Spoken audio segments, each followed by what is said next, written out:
V soboto 21.4. v Kinvitalu v Ljubljani pripravljamo delavnico z področja hrbtenice.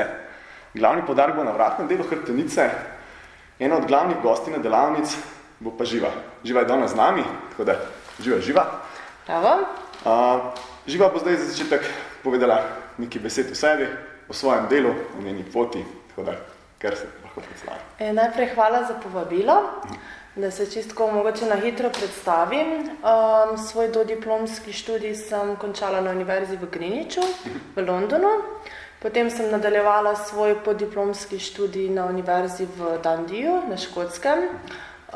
Predvsem se zanimam za področje biomehanike in pa klinične kineziologije. Leta 2012 sem se potem preselila nazaj v Slovenijo, se zaposlila v Termo Zreče kot mlada raziskovalka iz gospodarstva. Predvsem je bilo glavna tema raziskovanja vrednotenje živčno-mišičnih funkcij trupa po operaciji hernije medvretenčne ploščice v ledvenem delu. Kasneje sem potem sodelovala tudi na projektu TNC skupaj z Inštitutom Andreja Marošiča. Zadnje 2 leti pa poučujem področja biomehanike, klinične kineziologije in pa motoričnega razvoja na Visokošolskem zavodu fizioterapevtika. In se predvsem zanimam raziskovalno in pa tudi v praksi za področja povezana z vratno hrbtenico. Super, pestro, idem do znanja. Je polno. Zdaj pa tako naslednja stvar, ki bi bila mogoče zanimiva. Zakaj se ti zdi ta delavnica tako pomembna za vse trenerje, kineziologe, fizioterapevte, se pravi v bistvu vse neke športne delavce tudi dejansko? Vratna hrbtenica dobiva vedno več na sami veljavi, v smislu, da je vedno več težav z vratno hrbtenico. Po drugi strani je pa zelo zapostavljena v smislu, zaradi tega, ker je zelo kompleksna. Je v bistvu zaradi same kompleksnosti lahko pripisujemo težave tudi drugim segmentom, naprimer, če imamo bolečino v glavi, bolečino v rami ali med lopaticami, je velikokrat odgovorna vratna hrbtenica, ne? Če gledamo pa iz vidika samih znakov in pa simptomov, ne, je pa v bistvu sama paleta teh simptomov tako široka pri vratni hrbtenici, da je velikokrat v bistvu neprepoznavno oziroma je ne asociira z vratno hrbtenico, ne. Naprimer, velikokrat imajo ljudje težave z vrtoglavicami, omoticami, oteženo dihanje, šumenje v ušesih, mravljinčenje v zgornjih okončinah, včasih, če recimo res huda težava, da pride do neke mielopatije, lahko težava povzroči tudi samo moteno motoriko in pa senzoriko tudi v spodnjih okončinah. Se pravi, glede to, da omenjaš tudi to oteženo dihanje, zadeva se pravi lahko tudi kar precej resna, ne, tukaj? Ja, občutek je lahko zelo drastičen. V bistvu so ljudje tudi zaradi samega oteženega dihanja, zaradi vratne hrbtenice pristali že tudi na urgenci. Zdaj večino teh težav je pa zaradi v bistvu same mehanike, se pravi mehanskega izvora.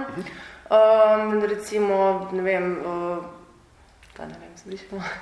recimo C4 vratne vretence, ki je v bistvu C4 živčna korenina, v bistvu frenikus, oživčuje diafragmo, ki pa je glavna dihalna mišica in je v bistvu lahko zaradi tega zelo oteženo dihanje v primeru, da gre za neko utesnjeno korenino. Po drugi strani imamo pa recimo manj drastične težave z anteriornimi skaleni, ki so lahko tudi bodisi posledica neke slabše drže, kjer so pač te fleksorji v bistvu v nekem skrajšanem položaju in po drugi strani imamo šibke ekstenzorje. Ali pa v bistvu kot neka posledica avtomobilskih nesreč, ker je šlo za to nihajno poškodbo vratu in je lahko v bistvu pride do poškodbe anteriornih skalenov in na ta način slabši občutek za samo dihanje. Imamo pa po drugi strani tudi zaradi neke slabše drže, lahko pa pride do težav predvsem zaradi same utrujenosti globokih fleksorjev, predvsem longus coli pa longus capitis, kjer je v bistvu zaradi veliko proprioceptorjev, občutek za senzoriko drugačen in imajo ljudje občutek, da malo težje dihajo. Pri vratni hrbtenici smo pogosto v bistvu manj pozorni kot pri ledveni hrbtenici, se pravi pri križu. Večkrat je večji poudarek tako na položaj tega ledvenega dela, tako na vadbah, kakor mogoče pri ergonomiji, tudi pri higieni hrbtenice. V bistvu pogosto pazi, kako je ta ledveni del, vratni del se pa kar malo pozabi. Kakšno je tvoje mnenje o temu? Da se pozabi, ne bi rekla, mogoče je iz vidika športa malo manj pozornosti. Zdaj, delno mogoče zato, ker je pač malo slabše razumevanje samega vratnega dela, mogoče tudi zato, ker dejansko je v bistvu neposredno vključen v samo izvedbo večine gibanj, Je pa res, da imajo večinoma športnikov, predvsem v športih, kot so rokomet, plavanje, odbojka, veliko bolj aktivne zgornje trapeze, pa elevator skapele, in pa posledično zaradi tega dosti slabše oziroma težave z depresorji. Po drugi strani bi pa v bistvu z samo izvedbo in pa treniranostjo nekih globokih ekstenzorjev lahko dosti bolj pripomogli k sami stabilnosti, tudi pri določenih športih. Če pa v bistvu pogledamo iz vidika ergonomije pa rehabilitacije, so pa te stvari že kar dosti napredne. V zadnjem času se vedno več pozornosti posveča sami vratni hrbtenici. Če mogoče poudarimo nekaj razlik med vratno pa ledveno hrbtenico, zdaj predvsem pri ledveni hrbtenici gre pa navadi za to, da ledvena hrbtenica ni narejena za mobilnost, in težave velikokrat izhajajo iz mobilnega ledvenega dela,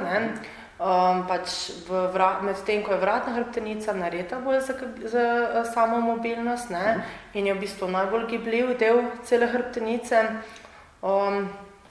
Tudi posledično v bistvu sama anatomska zgradba, recimo postavitev fasetnih sklepov, pa te je v bistvu že sama naredila za to, da v bistvu prihaja do tega, da se lahko v vratnem delu bolj gibamo. Če pa gledamo z vidika vadbe, pa tudi zadeva malo drugačna, predvsem so ti ergonomsko, v bistvu bom rekla, sedeči poklici tisti, ki imajo velikokrat težave z vratno hrbtenico zaradi tega anteriornega tilta glave.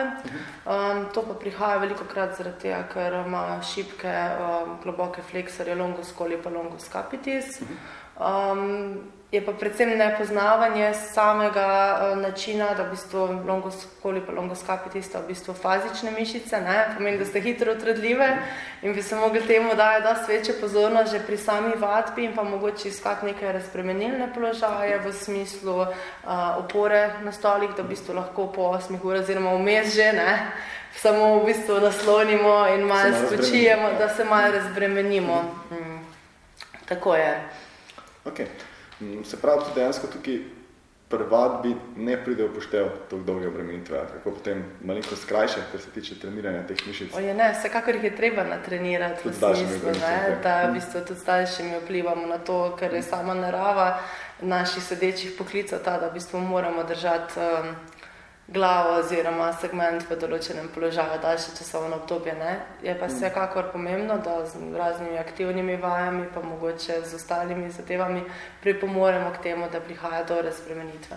Da se v bistvu čim boljš pripravimo na to, kakšnim obremenitvam bomo potem podvrženi delovno mesto. Tako je. Kakšen je potem kaj tisti prevladujoč tip treninga vratnega dela hrbtenice, pa mogoče kakšne so kaj tiste kontraindikacije, ki bi si jih mogel zavedati, kadar delaš s tem predelom?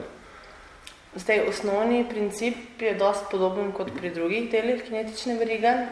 Mogoče, kar se tiče samega vratu, če pogledamo z vidika fizioterapevtske prakse, je zlati standard ta kraniocervikalna fleksija, pri kateri predvsem delajo ti globoki fleksorji, kot sem že prej rekla, longus coli in pa longus capitis. Mogoče tu povem eno kontraindikacijo v primeru, da pride do res utrujenosti teh mišic, ker smo že prej rekli, imajo ogromno proprioceptorjev, lahko pride do motene senzorike in občutka mogoče malo oteženega dihanja. Pomembno, da so vadeči tega ne ustrašijo, načeloma ne gre za nobeno resno zadevo. Je pa sama kraniocervikalna fleksija v bistvu zelo pomembna vaja, vendar se mi zdi, da se v zadnjem času posveča preveč pozornosti, v smislu, da se jo posplošuje, da lahko vpliva na samo stabilnost celega vratu. Zdaj biomehanske študije so pokazale, da kljub temu, da se longus coli pa longus capitis pripenjata na drugo torakalno vretence, imata možnost razviti silo samo do vretence C5, kar pomeni, da bi v bistvu bilo zelo potrebno še z ostalimi vajami nadgraditi in pa z različnimi modalitetami v različnih položajih, da res pridemo do nekega ohranjanja stabilnosti cele vratne hrbtenice. Ok, vse smo kar lepo povedala, mogoče čisto kakšen tak nasvet še za konec. Ja, predvsem to, da se ne upošteva nekih receptov, kar se tiče vadbe, ampak da se skuša res z vidika kinezioterapije pristopiti k posamezniku in pa v bistvu glede na patologijo, glede na težave, ki jih ima in pa pač slediti njegovim specifičnim zahtevam. Ok, evo, hvala Žina. Hvala.